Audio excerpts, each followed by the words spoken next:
sweat seeped into your bones. But she didn't have time to put on tights. Instead, she grabbed a pair of ankle socks, pulling them on before quickly slipping her feet into the black T-bar shoes, as she wrapped the tie around her neck, knotting it expertly, her fingers flying over the thick fabric. She quickly made the bed, pulling the bottom sheet tight over the mattress, and then straightening the quilt, making sure there were no creases. Miriam would check. She always did. Turning round, she grabbed her blazer and put her right arm into the sleeve, picking up her bag as she continued putting it on. With trembling fingers, she opened the zip on her bag and peeked through a small, hardly visible tear in the lining, heaving a sigh of relief when she saw what she was looking for. Today, it was her turn, and she was ready. As she sprinted the couple of steps towards the door, she caught a glimpse of her face in the tiny mirror. Her heart sank. Her face was lined with creases. But that wasn't the biggest problem. Her hair! She'd forgotten all about it. The thick brown tresses were coming out of her ponytail, forming a halo round her face. For a second, she stood still, taking stock of the situation, trying to figure out what to do. Did she have time to brush it? The sound of a bell ringing filtered into her bedroom. She had exactly 1 minute to get downstairs for breakfast. Quickly, she removed her hairband and ran her fingers through her long hair, pulling it back into a high ponytail. Spitting in her hands, she tried to smooth down the flyaways, but the stubborn strands escaped again, curling upwards as if they had a life of their own.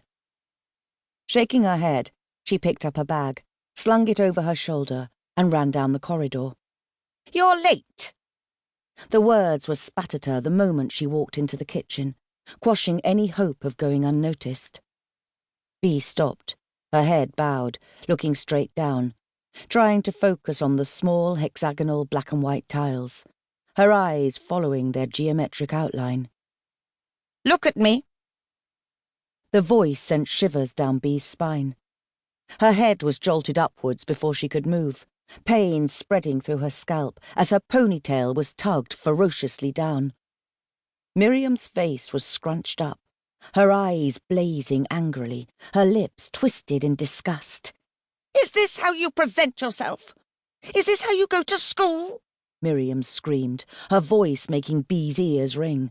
"Aren't you embarrassed?" Bea didn't say anything, knowing better than to take the bait. Instead, she continued standing there, not daring to move even a millimetre, barely breathing, her eyes downturned. "Did you even wash your face?" Miriam's tinny voice was getting louder. A large hand grabbed her chin, tilting her face upwards, until Bea had no choice but to stare right into Miriam's hate-filled eyes. Her face was so close that Bea could see the short, dark hairs on the side of Miriam's lips. The piece of apple skin stuck between her teeth. "Answer me, you stupid little girl!" I... She stuttered, unsure what to say, how to get out of this certain mess. "Why are you stammering? Have you forgotten how to speak, or are you just dumb?" Bea swallowed the lump in her throat and blinked, willing the tears away. Crying was not an option.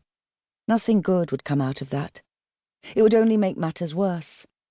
Miriam fed on weakness. It made her feel more powerful, gave her the drive to be more cruel. And today, more than any other time, Bea needed to be strong. "I'm sorry, I didn't have the time," Bea said, exerting tremendous effort to keep her voice steady. "That's because you woke up late, you lazy, lazy girl!" The first slap across her left cheek took her by surprise, even though she should have been expecting it. There was a sharp pain in her neck as her head spun to the right. She pursed her lips tightly to keep herself from screaming with pain and frustration.